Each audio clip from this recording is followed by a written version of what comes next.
Uruguayan officials today with Roberto Silveira, the man in charge. Spain change uniform for them today, wearing a rather smart all-white strip. I don't know how the Barcelona players feel about wearing Real Madrid all-white, but that might be another story. One or two little rumblings recently after the feisty clashes between Real Madrid and Barcelona that there could be renewed tensions in the Spanish squad as a result of that. We'll see. Certainly not too many signs of anything much going wrong on the pitch for them, certainly not in competitive games. Well, you would like to think that they're above that when they come in to represent their country. Very professional, and that they get along. And they have to, because it does show, like you said, Ian, on the pitch. But this is a massive test today for the United States. A United States team without Donovan, Dempsey, Bradley and Bocanegra for various reasons. One eye, of course, on the Gold Cup, which starts on Tuesday with a game against Canada in Detroit. The US are going to be very, very busy. Bob Bradley wanting to keep one or two of his bigger names fresh, possibly for that. But he'll want some kind of result here, won't he? Well, he will. And, you know, of course, it was a dramatic win 2 years ago. And they upset Spain in the Confederations Cup. And that could be considered a one-off. But, look, you want to go out, you want to play well. You just want to look at the solid things, the details in the game. And as a team, you have to compete. So they're looking forward to competing today.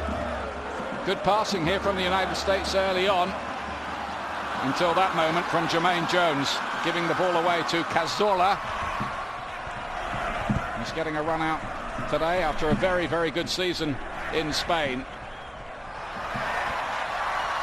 Remember, no Landon Donovan today because he reported ill this morning. The word is he will be fit for the game on Tuesday against Canada, but he is feeling under the weather, and that's why Bob Bradley, the coach, has decided not to risk him. He was originally in the starting lineup as we were given it last night.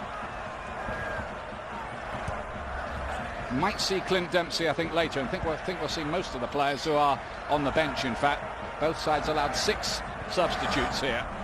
When we spoke to Bob Bradley yesterday in training, he did say, Ian, that he wanted to use all the subs and try to make sure everybody got a run in today. Players that are available. Xabi Alonso was the player who went down there for Spain, who are making their first friendly visit to these shores to play the United States, but they will have bad memories of this particular location. The old Foxborough Stadium was where they were knocked out of the World Cup in the quarterfinals against Italy in 1994. Silva trying his luck, blocked by Onyewu. One of the problems you've got playing Spain is they just don't give you too many touches of the ball. This is Sergio Ramos, Real Madrid player. One of 5 players who started the World Cup final. Silva, one who didn't, a Manchester City player. Villa couldn't quite control it. And then Negredo. He's had a terrific season for Seville, turning it over. 3rd tied top scorer in La Liga, Negredo. Well, here, just the neat and tidy 1-2. The give and goes. It's all about angles. You've got to stay with your players. Don't ball watch. And how quick are they? It's a great cut back here. You see the back post just losing his player just a bit there. Spector applying the pressure. And lucky that one's over the bar. Negredo, as you said, 4 caps and 2 goals. There's David Silva. He's been brilliant for Manchester City for most of the season.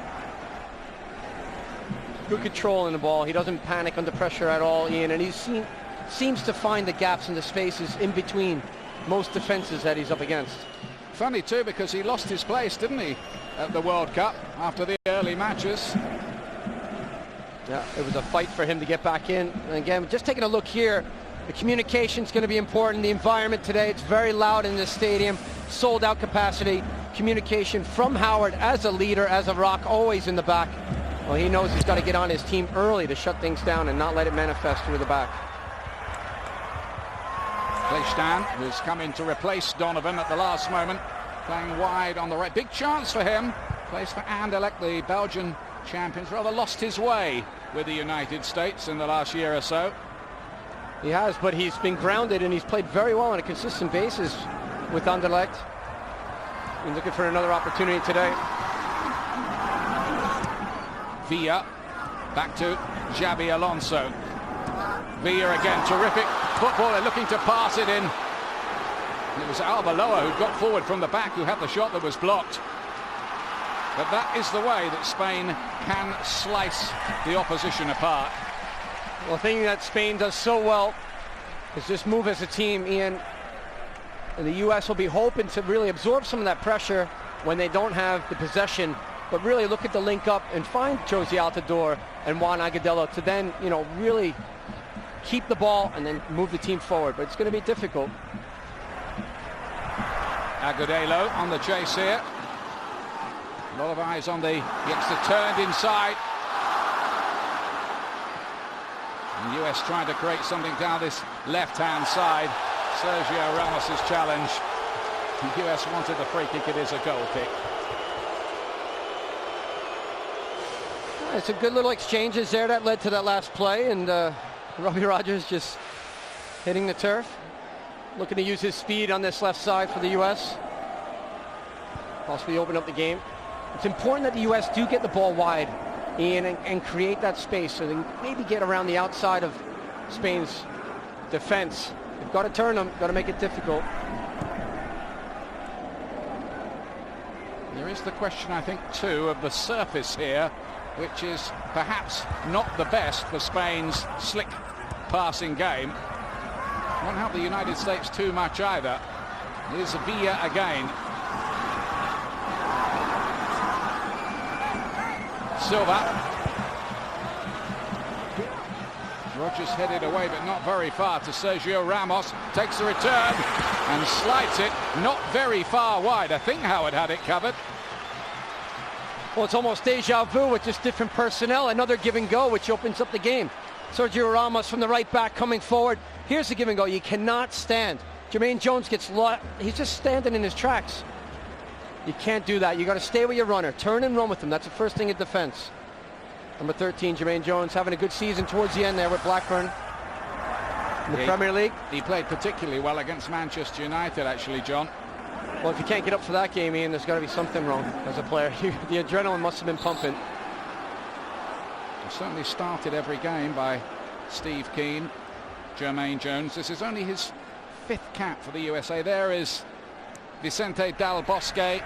What a record he has, winning the Champions League during his time as the Real Madrid manager, now a World Cup winner.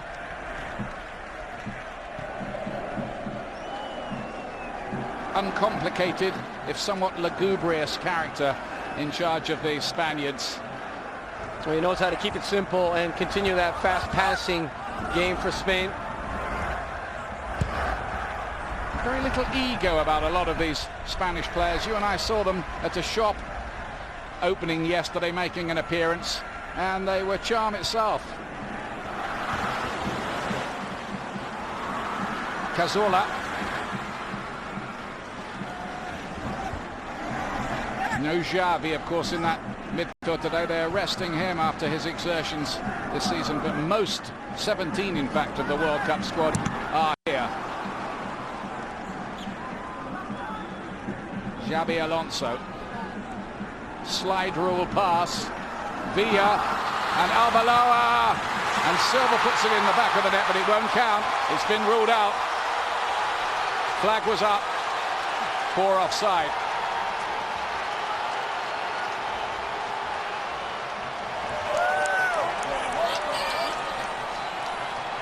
Well, you see the possession of the ball with Spain as usual, and just a good passes interchanging there, but just a little bit offside.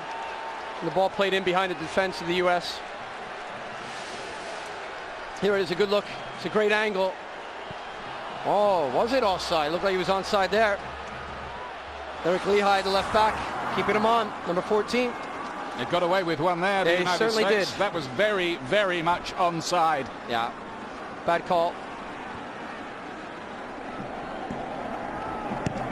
Having said that, the United States had a few go against them at the World Cup, but it is a swings and roundabouts situation, that one. You and I were talking about the conspiracy theories. Goes both ways. Having a handball or clear off the line, did it cross the line? Offside calls. The U.S. went through it all in 2010. Xabi Alonso. Spain looking in ominous form early on. Cazorla. That time David Villa hadn't quite read it. Well, one thing, Ian, that you just mentioned there is the humbleness of this team, and most of the great players, they hard work, they respect each other, and they dig in, and that's something that goes a long way. And you'll see here too the way they complement each other and they work for each other, and it makes it difficult. Here's Piqué, 1 week on from Barcelona's quite celestial display against Manchester United at Wembley. Bound to be a little bit of tiredness in the legs of a few of these players at the end of what's been a long European season. But of course they have that extra pressure, don't they, now? As world champions, they're expected to go out and perform. Everybody wants to beat them as well. And in fact, Argentina and Portugal have done just that in recent months since the World Cup. Wonderful ball. Xabi Alonso to David Villa. The cavalry is arriving. Rolled in towards Silva. Didn't reach Cazorla, who was waiting as well. And the USA losing possession. Cazorla from range and wide. It's all Spain early on, though. Well, there's Sacha Kljestan getting caught in possession there as he tries to break out from the defense for the US. Cazorla with the strike just off the frame. Here again is just a look at the offside. As the ball's released here, he is on. So the wrong call by the assistant ref. Lehigh it was who was playing Arbeloa onside. Quite hard to see how they got that one wrong, actually. It is. It's very difficult. But then they, as we always say, they do not have the benefit of the replays as we do. Nah, you should know now. You don't want to argue with referees, Ian. Why break the habit of a lifetime? Yeah.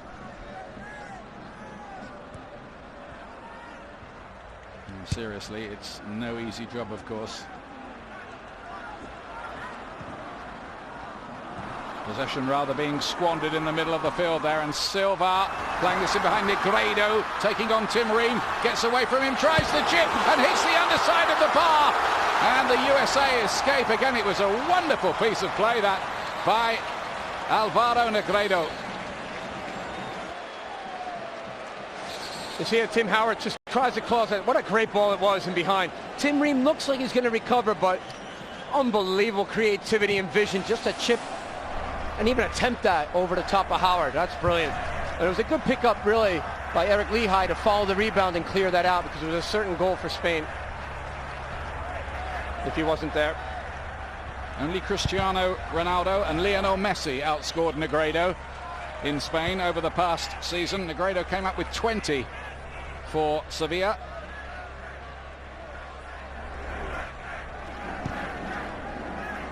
But this is a tough job for a side with Jermaine Jones making only his 5th appearance for his country. Lehigh and Ream 4th. Rogers only his 11th, and so many of the big names missing in this particular United States lineup.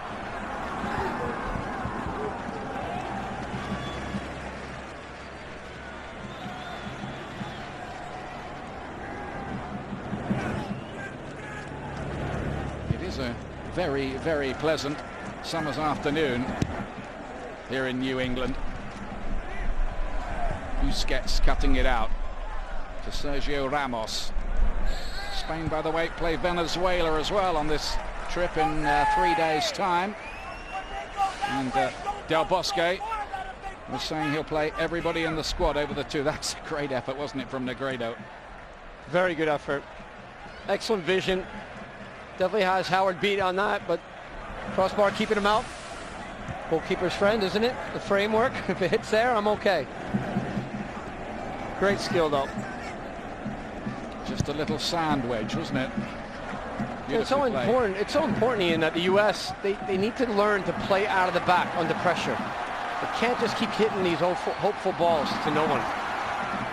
It's going to make it difficult for Josie Altidore and Juan Agudelo to really get any good service into their feet if they're challenging in the air constantly. Good movement. Great movement off the ball for Spain. Fantastic touch by Alonso. Liverpool have never really replaced him in the midfield since he went to Real Madrid. He still follows their results very closely, though. Cazorla looking for a 1-2, and tremendous save from Howard to deny Villa. Did he get anything on it? Well, we saw David Villa shape up for that third goal against Man United when he was playing for Barcelona at Champions League final.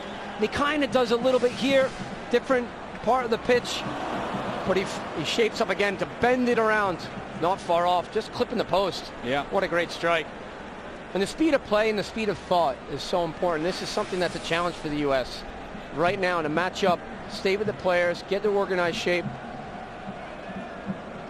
try to weather this storm. Good start for Spain, though. They look very sharp, very sharp. He did just flick the outside of the post. You're right, John. Howard wasn't near it. It's important that Jozy Altidore and Agudelo share the space up front and do not go on the same side of the field. They continuously sometimes show for the same ball, and they can't do that. Young players have got to learn to keep that spacing apart in terms of turning the ball over, too. So they got to be in a good spot to defend if they can. Robbie Rogers to hoist this cross into the middle. Pleishtan plays it inside. Jermaine Jones feeding it forward. And get another chance. The Sparrows made a good impression for Blackburn Rovers. Not many chances you're going to see Gucci Onyewu trying to take somebody on for the U.S. down the wing. So. He needs an oxygen mask, doesn't he, if he gets that high up the pitch usually. Well, he's certainly good on set pieces, which is something that the U.S. have done very well with historically. He'll be one of the targets today if the U.S. gets some good free kicks in dangerous areas.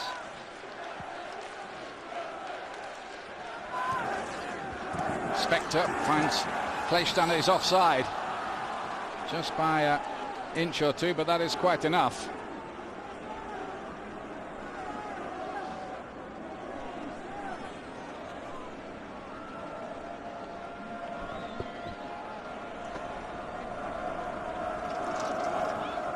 And I'll tell you something, at the moment the United States will be quite grateful to be level with the Spaniards, who've had what looked like a perfectly good goal disallowed and have hit the underside of the bar as well. Agudelo wins the free kick for his side. Is there a future for the Agudelo-Altidore axis in attack? Well, I certainly think there's a future for Agudelo. I mean, he's a young player, loves to work hard, still learning. It's a long process, but speed and strength is something that he has, and the unique ability to go one-on-one. He really likes to take risks and go at players. You always need a player like that in the team. Well, the Gold Cup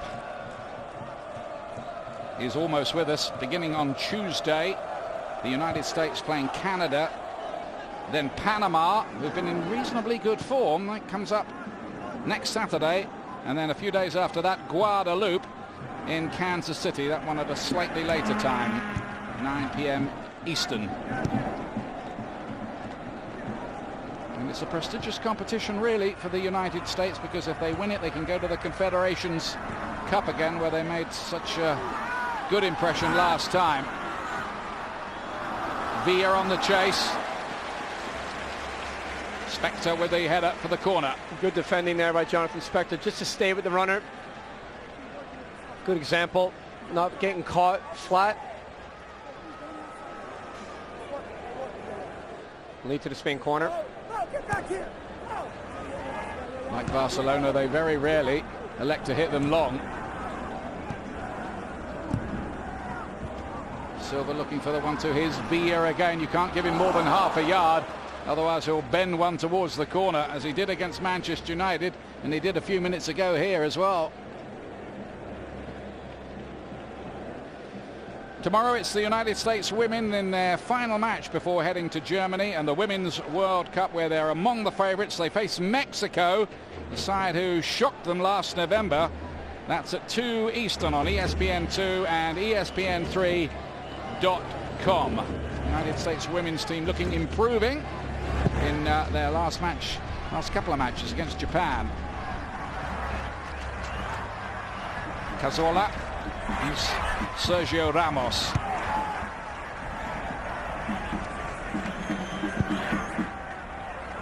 The US victory over Spain in Bloemfontein 2 years ago at the Confederations Cup semi-final is the only time so far that the United States have beaten Spain in 4 meetings. They'll do well to win this particular one, given the fact that this is something of a depleted US side that Bob Bradley has on the pitch. This Arbeloa Tavia.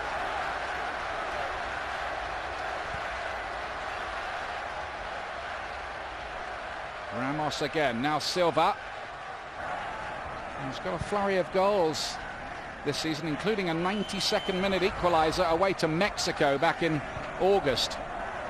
And Spain were rather lucky in the end to get out of there without suffering the defeat.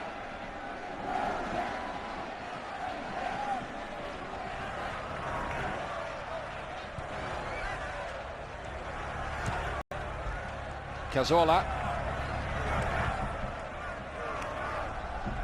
player who's part of the successful Villarreal side who finished 4th in Spain. Silva and Villa have been particularly impressive so far, and Arbeloa, there's an offside flag here, so Negredo's effort, even had he not had an air shot, would not have counted.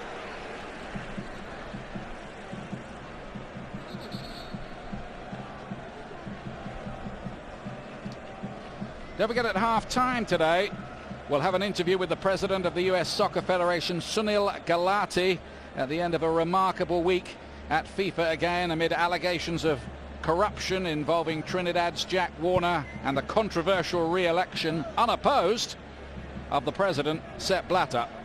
Quite a bit to talk about there.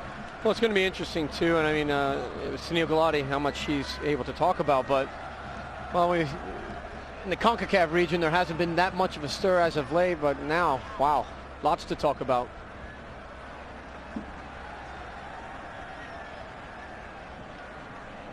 That will be an interesting interview at half-time. Again, the US unable to hold the ball for long. It's important that you do as often as possible against the Spaniards, because it can take quite a long time to get it back again. Here's Tim Ream. What a massive occasion for Tim Ream, who only made his debut against South Africa back in November, the New York Red Bulls player, and here he is up against the world champion, something he wouldn't have dreamt of, I think, a year ago. Same too for Agudelo, his clubmate.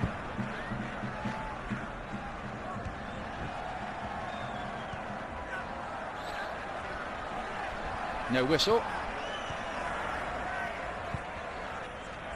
Jones's ball forward was a good one. He found Agudelo, who battles away well. And here's Jonathan Spector. Agudelo again. Yes, his youngest scorer of the modern era. The goal he scored in South Africa, he was only 17 at the time.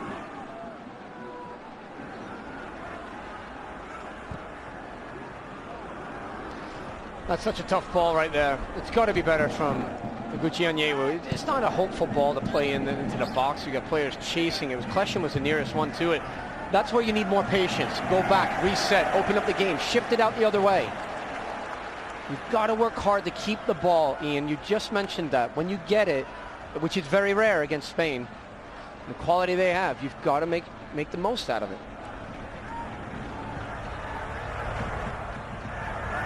This is Eric Lehigh, another one of those players who've made their debut this season for the United States. He's been on loan from Aston Villa at Leeds United in the second tier of English football.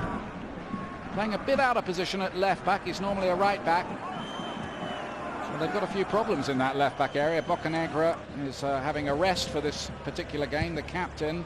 And Jonathan Bornstein, who we were expecting to play, is missing with an unspecified slight injury. He did train, didn't he, yesterday, Bornstein? Yes, he did. And like you said about Bornstein, was, from Bob Bradley's point of view yesterday to us, was that he was going to be involved, and hopefully play throughout for 90 minutes, I thought. So a few changes here today from yesterday, but opportunities for many players to show what they can do. Albaloa to Silva. Good covering on that occasion, but it's hard work for the United States midfield players and defenders. Concentration absolutely vital, and organisation. I need plenty of help as well. Up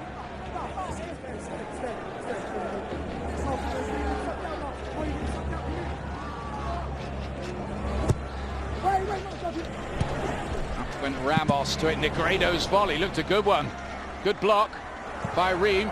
Still managed a cross of sorts, but easily handled by Tim Howard, who wins his 59th cap for his country today. Tim Howard. Another great season for Everton. Doing very well, solid, playing every week. Competing at the highest level, Tim Howard, for many years. He's done well. It's Cazorla. Silva. Once again looking to pick the locks of the United States defence. I think it's a measure of just how much talent Spain do have that David Silva couldn't get in the starting lineup in the World Cup final. That's a luxury that they have, countries like that. A wealth of players and depth to come off and make a difference in the game. You think of a back line who's trying to match up against one of the best in the world, David Villa, and you got Silva on the pitch, and it makes it very difficult. Yeah, I think it's the master's degree course, really, for the defenders. Yeah, and I think it's too, Ian, it's important not just for Bob Bradley to assess here and look at physically what these players are like, but mentally, they have to believe themselves that they can compete against players like this. They can compete against teams like this. The mental aspect's very important. Silva again. Xabi Alonso finds Silva. Negredo waiting in the middle. And then Cazorla scores! Spain are ahead, the goal is coming, and it's Santi Cazorla who's provided it.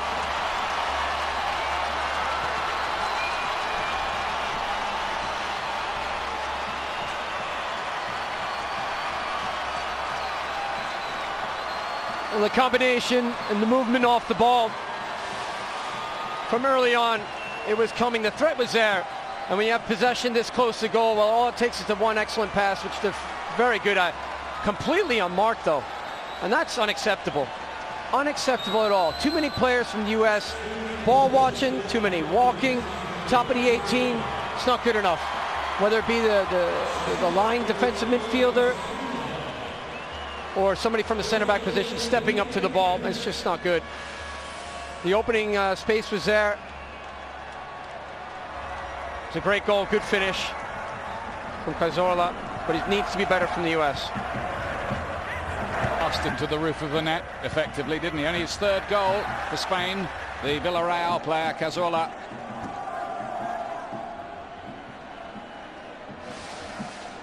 '28th minute. Well, again, arrived. yeah, and here it is. You know, you see the pressure on the ball there from Spector. It's a good cutback, but look at that. It's just too easy. Too easy. And Jermaine Jones coming late into the picture there. Tim Ream, Eric Lehigh from the left back, trying to come across and cover that space, but way too much space inside there. Tim Howard had no chance. Rogers on his right foot to curl one in. Nobody there to pick up the second ball. I have to say, so far, the United States, without some of their bigger guns, struggling to come to terms with the size of the task here. This was a tough game, even with the full side out. Here's Villa. Well, they did the job in the end. The defenders between them. Can they get anything going on the counter? Agudelo and Altidore looking to link up. Yeah, but at times it's a little bit daunting. It's 2 against 5. And here's some of the skill right here. Villa, very quick. Edu. That was a little bit better from the United States, trying to pick up Agadello's run, and Agudelo does have the eye for goal if they can find a chance, but Negredo just asked a bit too much. Well, he did so well, Ian, didn't he? Take that ball down over his head. What an excellent first touch and control.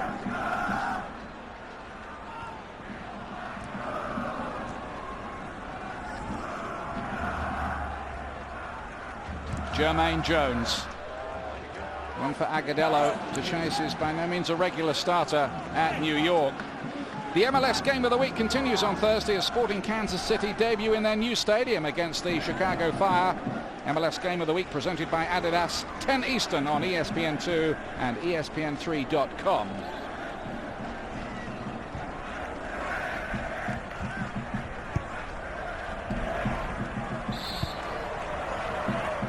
After that stadium debut on Thursday, 12 of the 18 MLS teams will play in stadiums that are built specifically for soccer. It's excellent in terms of the growth and development over the years.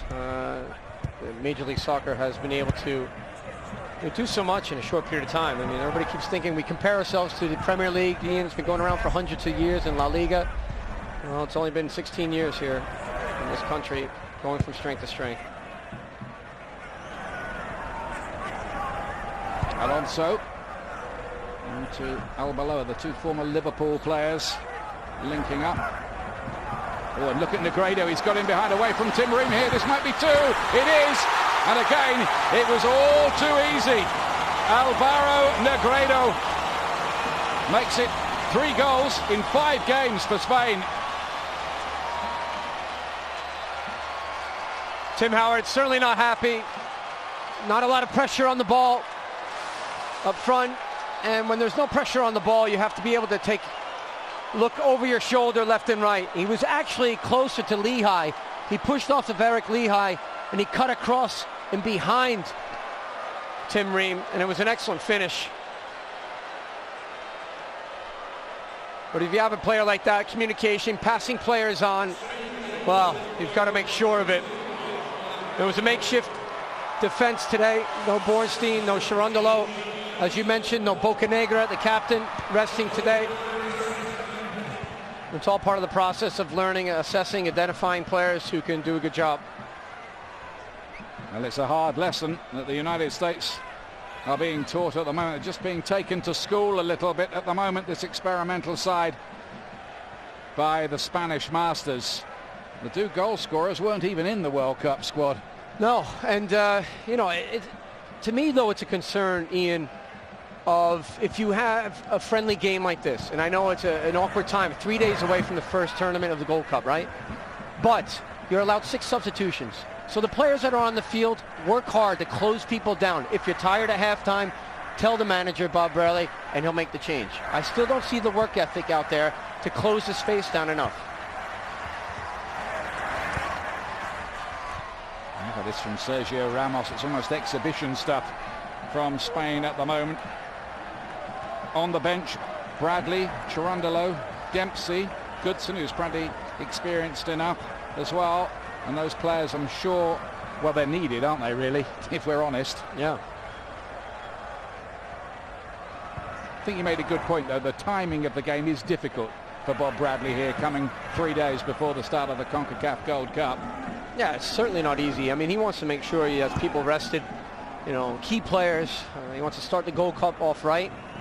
You know, a lot of travel in between the games. You know, and long seasons. You know, you got Clint Dempsey, who's had a tremendous season at Fulham, scoring goals, 12 this year, 33 overall, and now he's being rested today, and it makes sense. The priority is on the Gold Cup. By the same token, Bob Bradley won't want a really morale-sapping defeat like 4 or 5, will he, here? No, he won't, but he'll also know the big picture, too, that people will forget about it and move on. They hope, but they still want to represent well. Villa, he'll want to add to his tally today. Already 46 goals, the all-time top goal scorer for Spain, overtaking Raul. Lehigh ran into trouble. We'll get a free kick there. It looked like Lehigh, he kind of actually closed down his own options. He cut in against the grain. 2-3 players there from Spain Xabi Alonso, number 14, tremendous player from Real Madrid. He and Busquets were closing it in there. I think Lehigh's very good. He's a great athlete. He's very fast, but he has to play a little bit quicker, get the ball off his feet more. Fortunately, he might have picked up an injury in that last play, Ian. Well, this is the second goal scored by Negredo. Look at his movement. He loses Tim Ream. Well, he split the seam there. He left Eric Lehigh, and he kind of cut in behind over the left shoulder, Tim Ream. Tim Howard not very happy at all. And no, again, from that last picture we just showed, no pressure on the ball. And that's the key. If you have two strikers that are young, well, run. Get your effort in there and dig after it and close down that space. Further treatment required, but a free kick for the United States to be taken by the Columbus Crew winger, Robbie Rogers, who did play in the last CONCACAF Gold Cup and scored and won a Man of the Match award against Grenada. Another player down there, Ian, on that last set piece from the U.S. Negredo. And again, Lehigh just coming into too many players there as he got the tackle in, and Xabi Alonso awkwardly falling on top of him. And Busquets, I believe it was, who actually came in for the first challenge there. Sergio, number 16. He's a tough boy, though. Eric Lehigh, Polish parents, grew up in the Chicago area and getting a chance for his country. Robust defender. And there'll be plenty of defending to do, you would think. Well, I'm looking at the shape too, and I see Jermaine Jones, number 13, drops so far deep on top of his center backs. He and Maurice do at times doing that too much, and you got to step up. And if you're going to share that space, the two central midfielders, well, it's a pulley system. One goes and applies pressure to the ball, the other one covers. Both of them are dropped very deep. Silva, who's been absolutely terrific so far. Negredo wide. Sergio Ramos. He's the player who dropped the Copa del Rey after Real Madrid won it on a victory tour on a bus. Ream has got work to do here. Silva. Oh, he engineered the chance brilliantly, but Howard was equal to it. Great deception from Silva. And he draws a defender, he sucks him in completely, cuts it back in behind him. Very well done. Here it is. Just a little bit of that Cruyff move. We know Johan Cruyff, the Dutch master. Creates the space and the angle for himself. Tim Howard up to the job and the task. It was one of those see you later moments, wasn't it? Really, yeah, it was. Silva. Well, it's one of those when you make the move so good, you say so, the defender went to go get a hot dog. And that time's coming up for everybody in a while. I haven't seen much play, on the ball from Robbie Rogers, number 19. It's been quiet. They questioned the two wide players today. PK coming up from defense. Now he's got to get back as well, but there's plenty of cover. So far, really, the defenders have had very little to do for Spain. Kljestan. Well, he needs more options, Kljestan. Everybody's sitting back. And when he cuts that ball back, he needs options to play and pass. Players have to move with the game. Shape's a little bit stretched right now from the U.S. Now, as we were mentioning, Spain have had one or two difficulties in friendlies since the World Cup. They've won all 5 of their European Championship qualifiers, as they won every World Cup qualifier, but they were beaten 4-0 by Portugal, 4-1 by Argentina, and they were 1 down against Mexico in the Azteca Stadium until the 92nd minute when Silva equalized. Plenty to ponder for Bob Bradley here. Here's Juan Agudelo. Nice piece of play from him. Couldn't continue it. He had Rogers to aim at.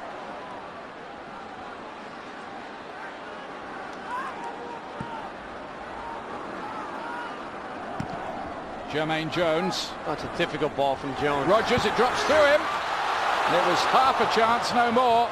And Rogers rather snatched at it. Oh, it was a half chance. He made the most out of it, Robbie Rogers. It dropped down for him kindly. It's a good switch of the ball from Kljestan. But that's the last bit right there. Gerard Piqué overrunning that, missing that ball. Possibly a handball in the box, actually, from Piqué. Spain 2 up, and in truth, it could be more. They've had a good goal disallowed and hit the underside of the bar as well. You know, as we said before, we talked about the substitutions. You're allowed 6 today in the friendly. Now I think that Bob Bradley, the head coach, is going to be making those changes. And it was Villa spinning away from the defenders, who really do need eyes in the back of their heads. Good turn there from Maurice, they do. Very well done. Good driving run from Edu, but not such a good pass at the end of it, and possession has been squandered rather too easily on the rare occasions it's been gained by the United States. I would be thinking now that possibly Bradley's son, Michael, who didn't get a lot of time with Aston Villa on loan, but probably coming in the second half. Silva cuts it back. Villa goes down. Cazorla again. Passes it. 3-0. He's got 2. And the United States are being ripped apart here. 7 players from the U.S. inside their own 18. And 2 sitting on top of the 18 with 1 striker up front, Jozy Altidore, and nobody really picking up the loose players. Tim Howard cannot be happy with that. Here's the one-on-one, the continued run right there. And there's a challenge from, I believe it's Agudelo actually running back, but look at this, unmarked, completely unacceptable. Wow. Too many holes and gaps. Just passed it in again, didn't he, Santi Cazorla? That's 3 goals in the last 13 minutes for Spain. Well, you know, if I could read lips, and I do quite well with that, you can see he's saying, where are you? Where are my players? Where's my defenders? Where's my midfielders? Where's the trackers? And the evidence here really is that this is too big an ask for the players that the US have on the pitch here without, let's repeat it again, Donovan, Dempsey, Bradley, Bocanegra. Too many missing, really. Too many rookies out there. No, there is, Ian, and that's the thing, too. When you look at a situation of you want to test out players, and, well, it gets to a point where maybe it's too much for them to handle. Too many too soon. You need some more veteran players out there on the field to make a difference, and see some changes second half, I'm sure, for both teams. And remember, still have Fernando Torres sitting on the bench for Spain. What a great player he is. Despite some recent difficulties, I think it's fair to add. Look at the United States defense here. This is how Spain picked them apart this time. Well, why is Agudelo being the one player that's chasing the overlapping run through there? And then the gap where they were flat 4 back. The midfielders, the 2 central midfielders not marking up with the runner coming through in the 18. And on the weak side, Lehigh tucking in, maybe too late. It's a great finish. Excellent by Cazorla, who's doubled his tally for Spain in one afternoon. Yeah, but the concern is, too, really, Ian, Agudelo, a striker, why is he chasing the overlap and run there? It should be a midfielder picking up. And the defender should be able to say, I've got him, pass him on.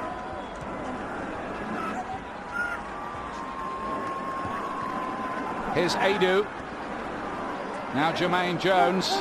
This is a torrid time, really, for the US, who are not accustomed to taking hammerings of this nature, even against the better sides.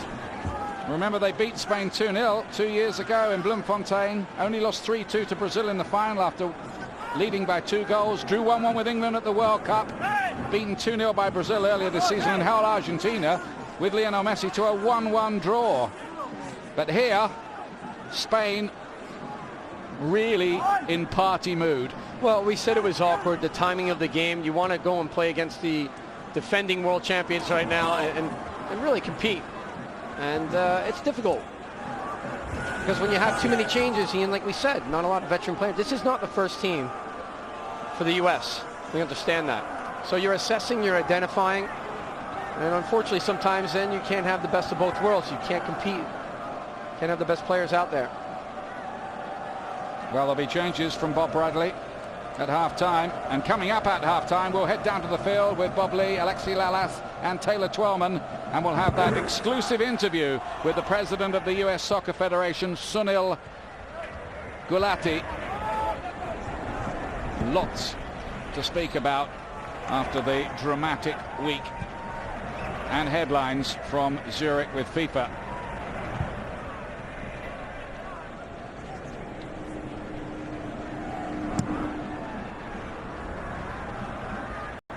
Half-time cannot come soon enough.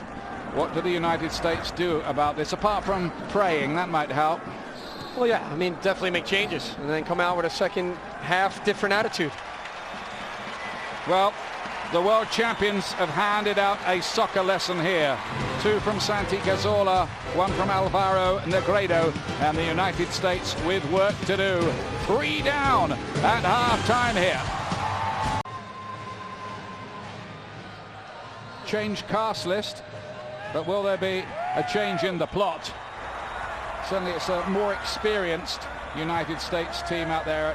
I think it was the thing that Bob Bradley had to do. Otherwise, this could have become very, very ugly indeed. It still might. It still might, you know, but Steve Cherundolo on the right back, and then he should have, you know, pushed forward Jonathan Spector, number 2, into the right side of midfield. He's played midfield at West Ham towards the end of the season.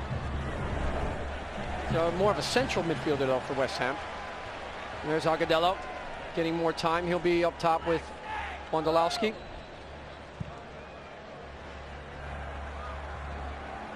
It's only a second cap for Wondolowski. He's in the Gold Cup squad, as all these players are. A little bit disappointing that Freddie Adu, a lot of publicity about his comeback to the roster. We're not going to see him today. He's not among the named substitutes. Well, it's more of a long-term picture for Freddie Adu, and Bob Bradley has to assess and look at things. It makes sense to, well, he gave him the opportunity to come in here and be part of the squad, which a lot of people did not expect. Good news for the United States defenders.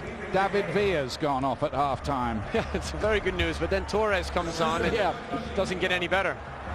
Well, he hasn't been as the same form as David Villa, certainly not. Well, he's had a terrible last year, really, hasn't he? I don't think he's recovered. There's too many injuries, Ian. I don't think he's recovered from all the injuries he had. Well, it's been getting quite a long time since the injury, but he might have a chance here. But no, the flag's up against Torres. It looks suspicious, and it was.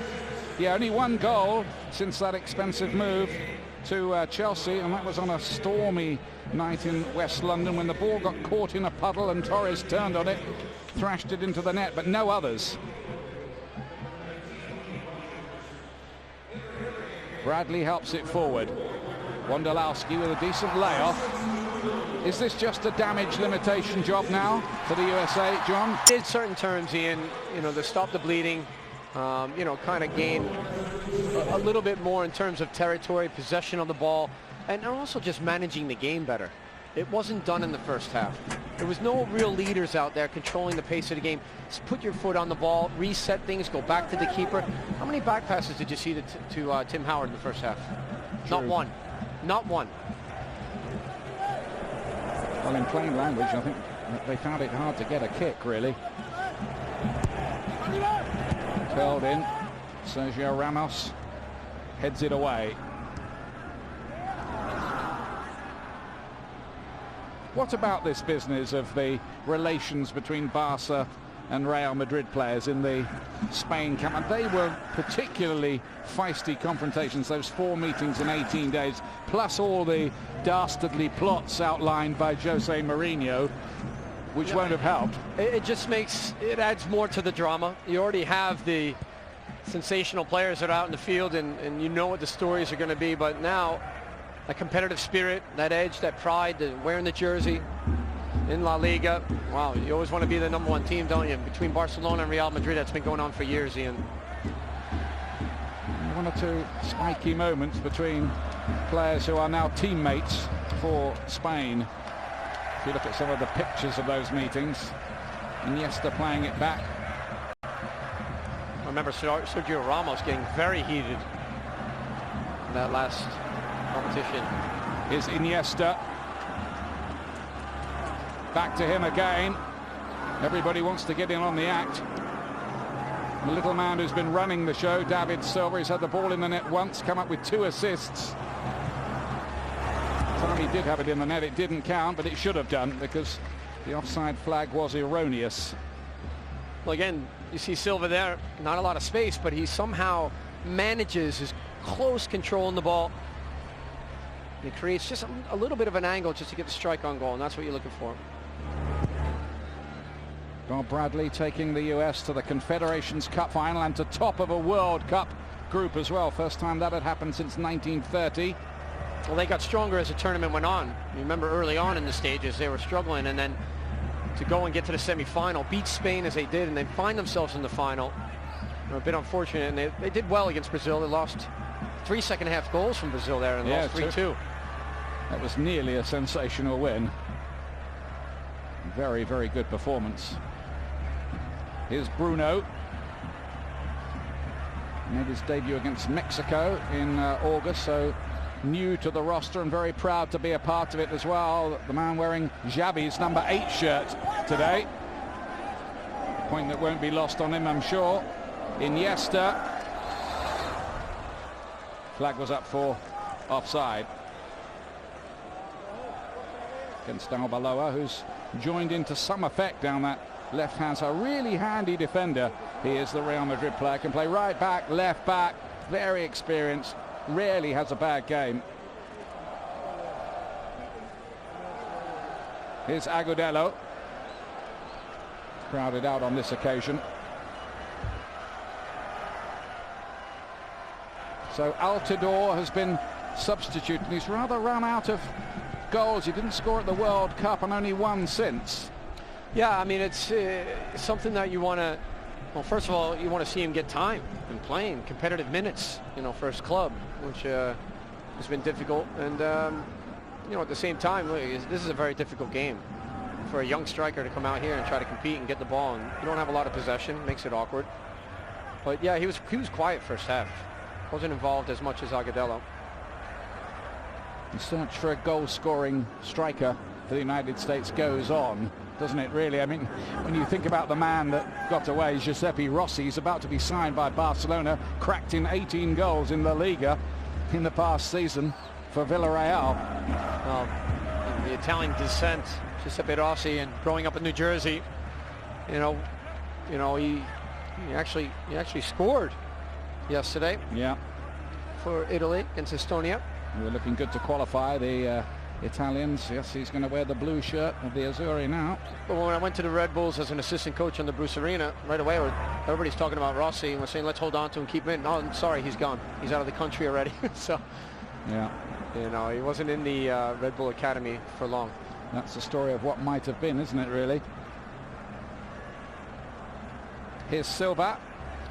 You see the rumors now too, you know, for Timmy Chandler, you know, Germany even looking to possibly, you don't know if it's true or not, but well, they're just rumors on Twitter and the like, aren't they, at the moment, I think, about Timmy Chandler. But he did make a good impression when he came on against Argentina for certain. He did. He did a very good job as a right back, coming forward and providing some good service. Look at this. Lovely move. Here's Torres with the chance. Just doing enough. The United States defenders on that occasion. Yeah, Clarence Goodson did well. Goodson comes across 21 and he just kind of puts off Torres. He had looked at the goal, Torres. He was going to shape it up, but good last minute defending. Iniesta to Silva. There's almost a telepathic understanding between these Spanish players. These mesmerizing patterns that they weave can almost send defenders to sleep. You see how they move as a team, though, and we even recognize this with Barcelona. You and I were talking earlier today. They move in packs and angles and sharpness, 2, 3, 4, 5 players at a time. It's great to see. They play quickly. They play the simple game. Sergio Ramos looked to drive one hard. A lot of red shirts behind the ball, and this time the United States can breathe again. But don't forget, the FIFA Women's World Cup gets underway in only 22 days. It will be exciting coverage beginning on ESPN2 at 8:45 a.m. Eastern as Nigeria faces France, who are dangerous outsiders, by the way. Then on ESPN at 11:30 a.m. Eastern, the host nation Germany in a sellout match against Canada. There are going to be over 70,000 at that, I'm told.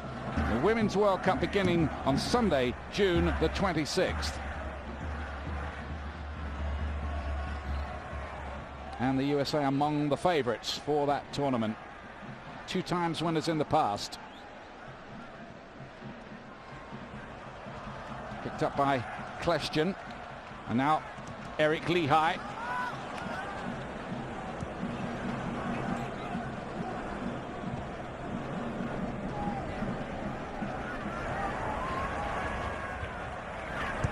3 weeks today, the CONCACAF Gold Cup final at the Rose Bowl in Pasadena. The United States will expect to be in it. Cazorla, he's on a hat-trick now. Drafted into the side today. Bruno forward. Here's Cazorla again. Arbeloa, nobody there. They kind of don't do crosses, really, do they? Spain, not high looping crosses. It's all intricate build-up play and usually lovely two-touch or even one-touch football around the edge of your box. It's just good. They really exercise good patience as well. They wait for the opening. They kind of lull you to sleep a little bit with the passing game like Barcelona does. They mesmerize you and then bang, they hit you so quickly you can't even blink. Strike like vipers. Silva and Cherundolo on a fantastic season, captaining Hanover to 4th place in the Bundesliga. Well. Very well. Very solid. Cherundolo always doing a good job. He was injured for the last couple of matches against Argentina and Paraguay.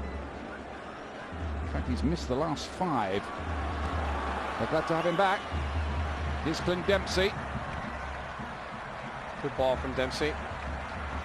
And here is the aforementioned Cherundolo taking on Arbeloa and getting past him as well. Hint of a foul by Arbeloa, which wasn't given. Good feet from Steve Cherundolo. Did very well. He was tight. Ran out of space. But I thought it was a foul. He went around him, did very well. He got on the other side. Away by Albiol, who's not had much to do back there. The Real Madrid player. He was the only outfield player not used at the World Cup. Albiol, he was carrying a bit of an injury, I understand, as well, which could explain it.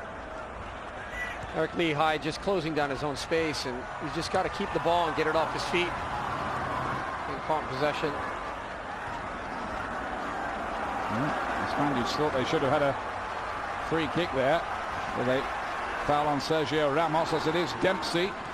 Feeds it inside. Kljestan wide. Chip towards Wondolowski, who couldn't quite reach it and get a header away. We saw shouts from Pepe Reina in goal. Wondolowski looking for the header. He got a little bit of a bump. Lehigh got the ball into the box. Good work from Clint Dempsey now with the ball at his feet. Keeping the possession. Just shaping it up on his right foot there into the back post. You see that little bit of a bump in behind for Arbeloa.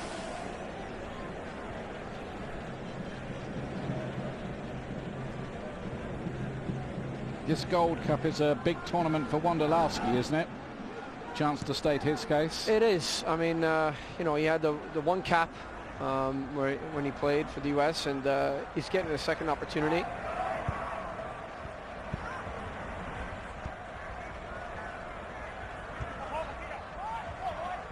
Well, Xabi Alonso let it run and Agudelo said thanks very much. Here's Bradley looking to measure one for Dempsey. Still might be something on Kljestan. Dempsey again. Just dragged it back for half a yard and then no real contact on his shot. No, but it's better from the U.S. already in the second half. And you see that the calmness on the ball, the number 4, Michael Bradley. He's trying to thread the needle there. Picks up here, and then a combination between Kljestan and Dempsey. Watch the way he receives this ball to open up. Just kind of overhits the ball a little bit. He's overtaken Brian McBride as Fulham's leading Premier League scorer during the course of the past season. And in very, very good form. Yeah, you mentioned those two players together. Two very good players. Brian McBride, very well respected, excellent striker. Arbeloa doesn't quite find Silva. United States in a final warm-up game for the CONCACAF Gold Cup, playing the world champion Spain and trailing by 3-0. 3 goals in 13 minutes from the brilliant Spaniards in the first half. 2 from Santi Cazorla and the other from Alvaro Negredo, who's now been substituted. But he looked quite good while he was out there, Negredo. He certainly wouldn't let Spain down if they need him at the European Championships next year. Very clever run that he made just off the shoulder inside of Eric Lehigh. He went in behind Tim Ream. It was a good ball too, but look, there was no pressure on the ball, and he needs to be better from that. You're really not helping your defenders if there's not pressure on the ball. They can pick out anybody.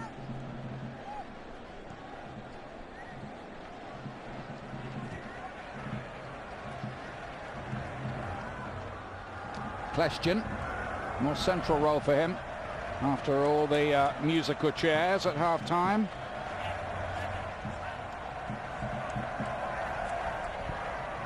One of the countries who have given Spain a bit of a run for their money over recent months in competitive action was Scotland. Needed a late goal from Llorente for Spain to win that one 3-2. Scots gave them a bit of a scare that night. The one thing about the Scottish side is that they're never going to give up easily, are they, Ian? They always work hard. Pretty organized. And they've had a paucity of real top quality players, not in recent times, which has held them back. Maybe that's changing a little bit. Yeah, but the discussions have gone through to youth development too, for every country, every nation. You know, players coming through the system challenging the senior veterans. Here's Cazorla. Spain looking to rub the United States noses in it a little. They won't stop at 3. Xabi Alonso towards Iniesta. Nearly all the Spanish players are in the World Cup squad, keeping the same numbers. You're a superstitious lot, you soccer players, aren't you? Superstitious? No, not really. Well, I used to put my shin guard on my left first, always. Really? Some players like when you've had good games. When you've had bad games, it all goes out the window. And you change the superstitions. Yeah. Well, sometimes it's just, you know, having the confidence. And, you know, as I talked about, too, with the U.S. side, mentally, you got to have that confidence and believe what you can do and compete against players at the top level. That's huge for any player.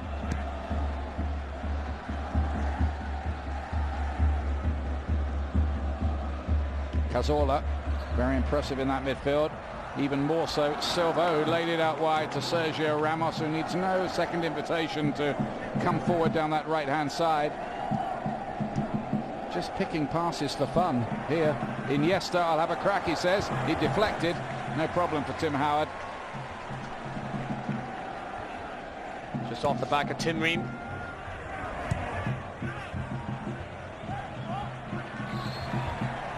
There's no doubt about it, I think, in the last couple of years that Spain and Barcelona in club football have just taken the game on to another level. A lot of people have been watching the game for a long, long time say the Barcelona side at the moment is the best they've ever seen, and that includes teams like the 1970 Brazilians. Right, I mean, you're going to be talking about these teams for many centuries to come. It's just so entertaining to watch, and you know, we have a player like Lionel Messi, the best in the world, and he could change a game. His explosiveness, well, you're always going to be entertained, Ian. And we certainly were. Here's Xabi Alonso towards Torres, who's got a real chance here, and he doesn't take it. And that's the way things have been going for Fernando Torres. I would put a lot of money on the fact that a couple of years ago that would have ended up in the back of the net. Well, I agree with you, and he seems to be hesitating when he finds himself in good one-on-one situations, which is very rare. Recently, not so rare. But what an excellent ball by Xabi Alonso, number 14 in midfield. His vision, the accuracy, the weight of the pass, well, that created that opportunity for Torres, and should do better there. 85th cap it is for Alonso.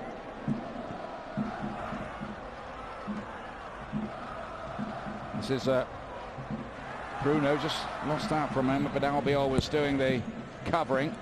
The good news for the United States is they haven't accrued any further damage. More substitutions on the way here. Alejandro Bedoya is going to come on for the United States. He's the player who's replaced Benny Feilhaber, who's out with an ankle injury at the moment.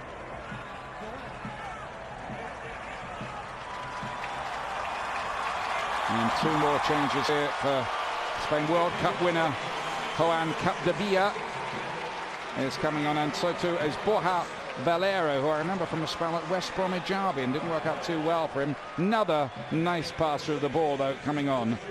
And just to confirm, tonight's substitution fueled by Gatorade, the introduction of Alejandro Bedoya for Juan Agudelo for the United States. No goal for Agudelo this time. No goal, but it was good for him to get a run in, and he hasn't had, you know, he's not a first-time starter for the New York Red Bulls right now with Luke Rogers, Thierry Henry filling those roles. So it's good for him to get minutes here in a friendly international against Spain. Bradley did well there, turning into a bit of space. Did very well. Cherundolo. Good decision by Michael Bradley. He turns out of the pressure, and then he just draws a defender in, keeps it simple, and he basically invites Steve Cherundolo as a right back to come forward, which is good. So at least at a corner kick. I know Cherundolo wanted to get the ball in the box with that service. It's a funny thing to say, isn't it, really, that but if the United States could get out of this just losing 3-1 or something like that, that would almost be a result in the circumstances. Blush is saved and all that. Question to play it in. Out to Steve Cherundolo. Deflected on the way through, and it's a corner kick.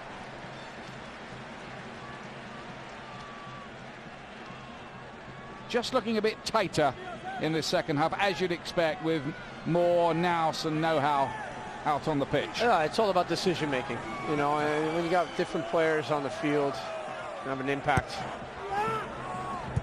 Corner kick, and the header from Tim Ream.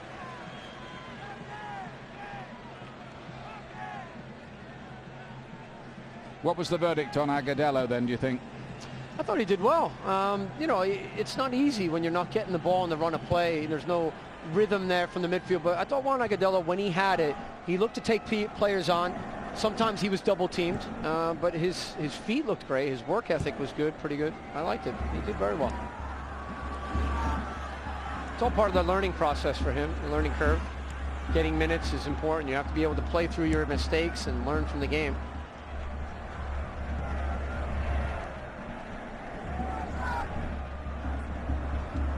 This is Valero to Xabi Alonso.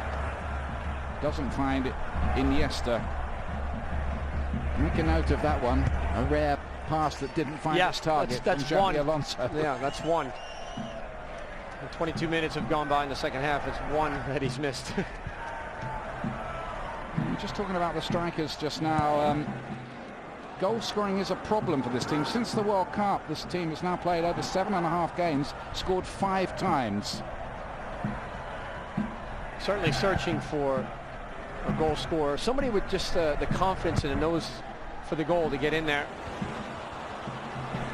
But that also, Ian, is not just isolated on one player. That's the style of play from the team. Support staff, players that are underneath, you know, and at times it's the U.S. have, you know, really benefited from putting a guy like Clint Dempsey up front, maybe when they were down 1-0, like we saw in the Confederations Cup, and he could score goals. And there's look at the young players right there. Altidore, Agudelo, Wondolowski comes in inexperienced. This is only his second cap. Yeah. So look, you know, Jozy Altidore with 10 goals. You know, he burst on the scene as he was coming out of the Red Bulls and getting that move to Villarreal. Of course, Clint Dempsey can play an attack. Yes. Can't he? But he tends to be used in a wide position. I'd like to see him as like a number 9, the old number 9, just sitting underneath the striker, finding the game on his own. I think he's very creative. His link-ups, and he'd be able to get strikes on goal from there. Dempsey is beginning to have an influence as well. This is better from the United States. And that ball from Cherundolo played a little bit behind Jonathan Spector. He's trying to reach for it. But the build-up was great coming out of the back. It's so much better keeping the ball and moving it. With the ever-changing cast list, just to remind you that Ramos and David Silva have now finished their roles for the day. Silva's one was a considerable role. In fact, I think he's been pretty much the star player out there, or was until he was substituted. Well, between he and Cazorla and Xabi Alonso, the movement and the passing and the deception there through the midfield, and it's been excellent. He'd be a brave man who bet against Spain retaining the European Championship next summer. Good run here. Questions in behind here. Chance for the United States. Dempsey wants it too, and it's played behind him. He was a bit off balance. Well, that was a pity, really. And now Spain have players back, and it all comes to nothing. Look, I thought Kljestan should have pulled the trigger earlier. He got put in behind. He did a very good job of using his body to cut across that last defender. It's on his left foot. He should have just released it and had it go and tested Pepe Reina. You got to get strikes on goal. Doesn't help that there's nothing that's hit on target. As a striker, and even, Taylor Twellman, we were speaking about this earlier. He says, if I get shots on goal, then at least I know I'm testing the keeper. If I don't get anything at the end of it, then it's my fault. It's a great run. Excellent ball played through the midfield. It looked like Michael Bradley who supplied it. Very good ball. Kljestan, who once scored a hat-trick for the USA against Sweden a couple of years ago. Seemed reluctant to let fly there, didn't he? It was on his left foot. Yeah, he just held back. Should have let it go.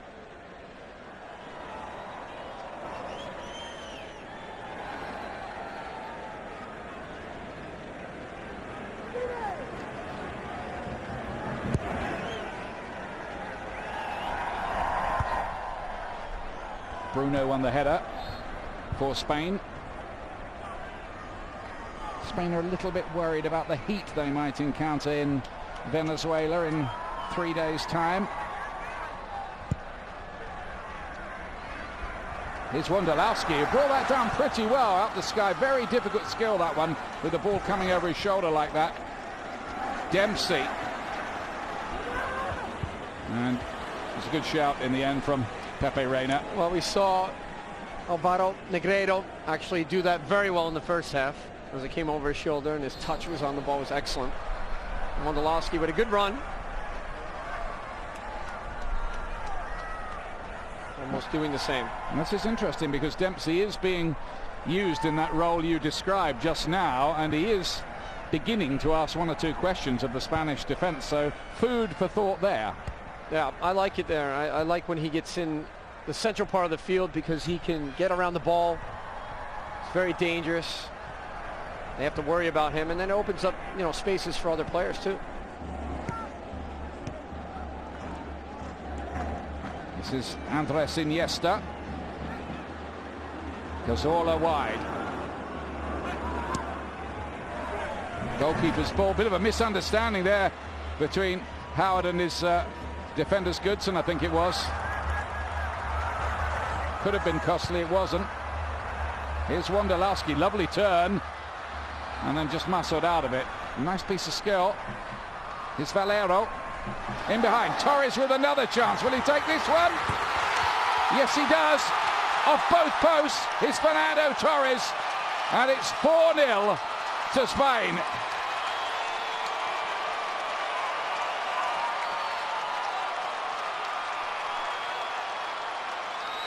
Well, you can see how costly it is when you don't get the ball off your feet.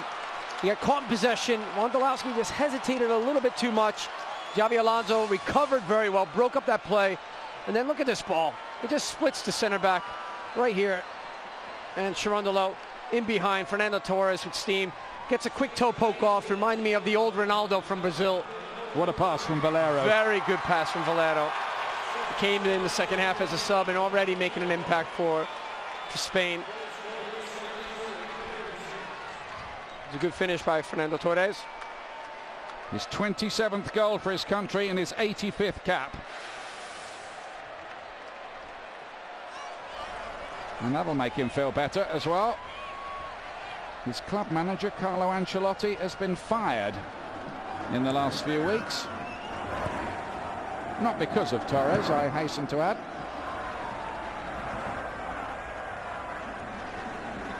Well, it's tough on the USA, who are having a slightly better spell in the game when they were hit by that beautifully fashioned goal by Spain.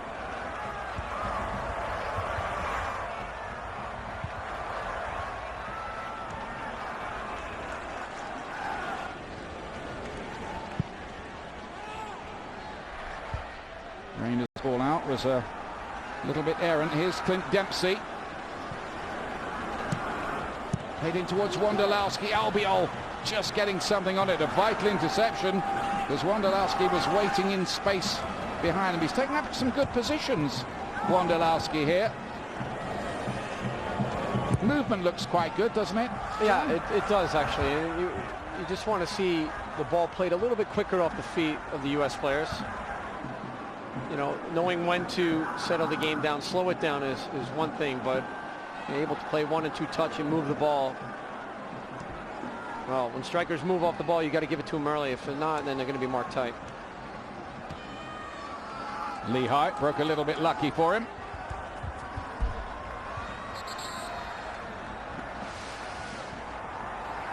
Here's the Torres finish. That's the old Torres, isn't it? Yeah, that's the look from behind the goal. It's a great ball. It switched the seam. Valero, very good ball through the midfield. And you hear the cheering right now in the stadium. Ian and another substitute, Cabrera, coming out. And one of the best goalkeepers in the world, if not the best goalkeeper, Casillas, coming in for Spain. Yep, Spain's #1 for the last 11 years, their World Cup goalkeeper. Saint Iker, they call him. Unbelievable. Three World Cups, 30 years old. What a goalkeeper. Fantastic. Lot of support, it should be said, as you will have gathered, for Spain here today. I think they're rather enjoying the occasion. I think, too, to be fair to the United States fans, obviously they want the United States to do well, but they can see the quality of the opposition as well. It is no shame to lose to Spain.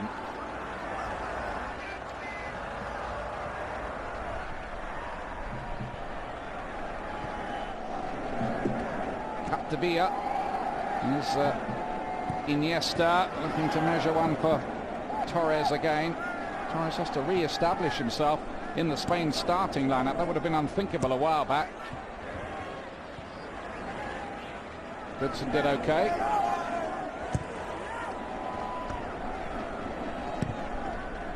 Bradley to Dempsey. Nice ball. So's that too. And can the United States make something of this? No, it's just been overrun in the end, and Casillas' first touch is a very good one to deny Bedoya. Well, he does well, Casillas, to come out, but it's a very big touch from Bedoya. Too far away from him. Need to keep it closer. It was a good ball out of the back. Started with Michael Bradley into Dempsey. Good vision from Dempsey. It was an opportunity that for the United States, and Alejandro Bedoya wasn't able to take it, just overran the ball, really. Well, he just took a big touch. He pushed it way too far ahead into the 18 for Casillas. He invited him to come out and close down the space. But, you know, you look back to the Sacha Kljestan chance as well. Yeah. So they are creating things in the second half, which is good. More defending to do now. Santi Cazorla again. Andres Iniesta. Again. How fast is Cazorla's feet? You can see why Villarreal have done well this season. They've got this fellow in midfield. Yeah, they've got Rossi. Valero, who's set up that last goal for Torres. Yeah, Giuseppe Rossi. Yeah, scoring goals. He's leaving them. The Yellow Submarine, they're called. Villarreal. Torres. Valero. Torres looks pretty hungry out there. He's got one. He probably should have had two. It's Cazorla again. That's a rare misplaced pass. It was more of a misunderstanding. You don't get that when Xavi and Iniesta are out there. Those two really could play with their eyes shut together, I think. No, the awareness, though, is so key. Looking over your shoulder, moving off the ball, the spacing. When you see Spain, though, what they do is as they move as a team, Ian, they always have an option. Players are always in certain angles moving and creating options for somebody else. It's just the way to play the game. It's really nice. Well, they're being highly tested this year, the United States team. You've got to hand it to US soccer, getting the likes of Spain and Brazil and Argentina here in the space of a few months. Valero couldn't catch that one. Well, again, the big picture thing here is, you know, for the fans at home, we're always thinking about, well, we've got to do better against these national teams like Spain, the defending world champions, but hey, look, the Gold Cup is 3 days away. And you want to have players fresh for that tournament. There's many games, a short window, a lot of travel in between. I think Bob Bradley would have preferred to have a fixture as prestigious as this in its own window, where he could have played his full strength side from the start. And I think, to be fair, I doubt whether the damage would be as bad as it is had all the big guns been on from the word go. Well, I agree. And, you know, last minute too, Landon Donovan pulling out, being sick, so he wasn't available. Xabi Alonso looks for Torres. The ball holds up on this slowish surface. It looks quite good, doesn't it, on TV, but you walk on it, it's a bit sort of tufty. The grass is quite long. Well, it was last night anyway. Good decision here by Steve Cherundolo. Has done so well coming in as a right back for Hanover this year. Ian, you mentioned in the Bundesliga, finishing 4th. Very good leader in the dressing room too, experienced veteran. That is a tremendous performance, because that's a very competitive league, that Bundesliga as well.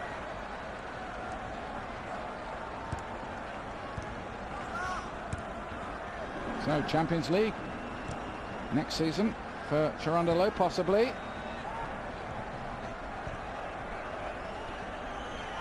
Here's Capdevila, first choice left back. We were under the impression that he was going to start the game today, Ian. It was a last-minute change. Well, the team that all the Spanish journalists last night thought was going to be on the pitch was not the team that Del Bosque sent out when it was named. So there were a few hurried reshuffles when we received it. These soccer teams, you see, they're state secrets, you know. Yep, that's correct.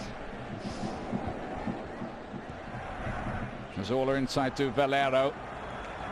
Bradley says, I'll take over, does well. It's made a difference in there. Dempsey.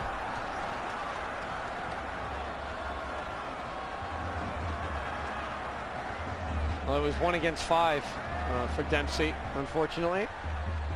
He was trying to link up with Wondolowski.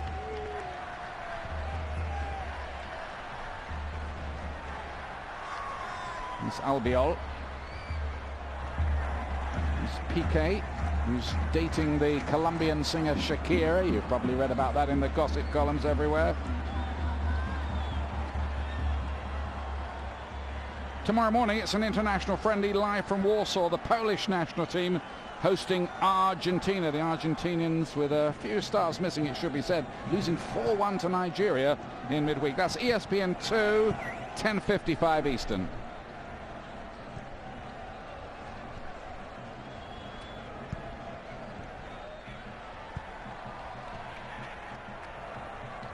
Is Iniesta to Valero. Iniesta again.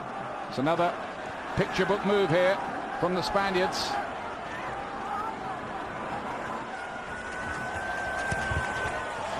Iniesta. What about that? Here's Arbeloa now playing at right back. He was left back earlier on. 7 minutes to go.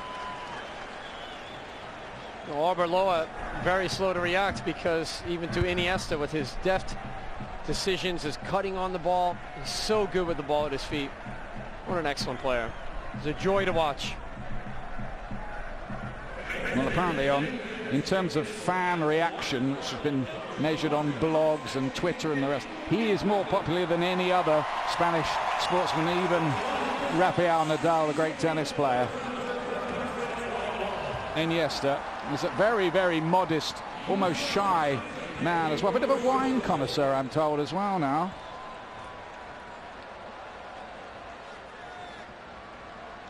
Valero towards Torres.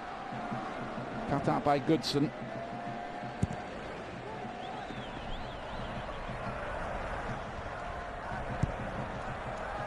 Here's Wondolowski to Clint Dempsey. And a very busy time of it, Dempsey, because Fulham are due back to train again on June the 23rd. That's before the Gold Cup ends, because they've qualified for Europe via the their fair play record in the Premier League. That's right. There's a number of players actually that have the potential to get back in and play for the Europa League playoffs. I think it's a bit of a poison chalice, if I'm honest with you, for some of them. I think they'd prefer the rest. I'm sure Mark Hughes, if he's still in charge of Fulham, then will give Clint Dempsey 2 or 3 weeks off. You'd like to think so anyway. Otherwise, he's just going to be completely tired out by next February. Here's Torres. And coaches have to think about the players' legs. It's a pretty demanding schedule.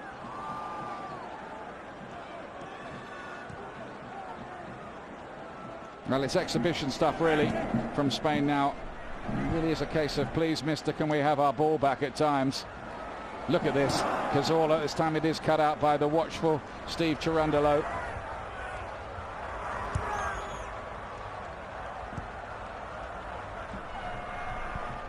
Capdevila.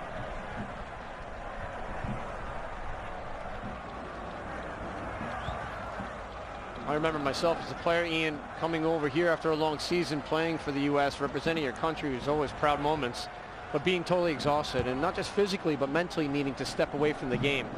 And that's the situation now for some of the U.S. players. And this has been a noon of pretty hard labor for them here. Not for the fans, though. They've been entertained. Oh, yes. Tremendously by the world champions. And we hope you're enjoying it at home as well. It's not often you get the world champions playing in the United States. The US 4 down. They did lose 5-0 to Mexico with a depleted side in the Gold Cup in 2009. Well, not quite as bad as that yet, but it might get worse because here's a free kick. To be honest, I think the US just want the final whistle now and get on with the Gold Cup. Capdevila with the header.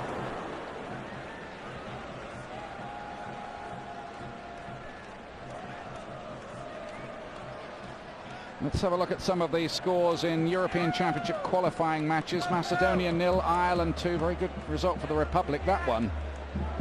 Greece 3, Malta 1. Greece are going well. Remember, they won the 2004 Championship. England were 2-0 down, but drew 2-2 with Switzerland. Portugal beat Norway 1-0. That's a blow for Norway, who were going pretty well. That was a big game in that group. Last night, in Spain's group, Liechtenstein 2, Lithuania 0, but I don't think there's any doubt at all Spain will win the group and qualify easily for the European Championships, being held, by the way, in Poland and Ukraine next summer. You can catch that big event with us.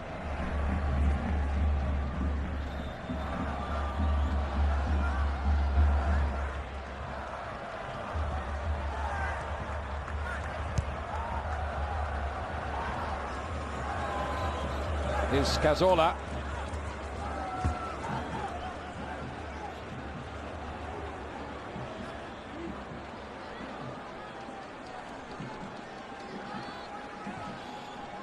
Big tournament for the United States. Starts on Tuesday. The CONCACAF Gold Cup, 4 times winners of that, the USA, and they've been in the last 3 finals. So expectations are pretty high. Starts against Canada in Detroit on Tuesday, then Panama Saturday, Guadeloupe Tuesday week. Iniesta towards Torres, who thought there might be somebody in that spot. There might well have been too. Probably Cazorla, knowing the way this game's gone.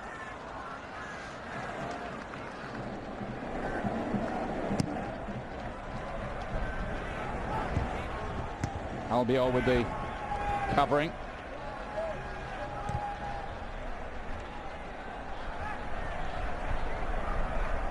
Sounds bad, but it actually could have been worse, John, this, couldn't it? Well, you know, even the disallowed goal that was called for all sides in the first half, and you know, plenty of chances for Spain. U.S. had picked it up second half though, Ian. They did create some things going forward, and they had a chance too. Clushing could have got a strike on goal. One opportunity. And Spain have created less. Truth to tell, in that first half, it was hot knife through butter really, well, for most of it. They came out of the gate very fresh and quick, explosive. And the U.S. were in a bit of disarray there. Xabi Alonso always looking to pick exactly the right ball, but again, Cherundolo's covering and awareness was good. Bedoya with the header on. He had that big chance to put his name in lights. Alejandro Bedoya. One or two opportunities for the US in this second half.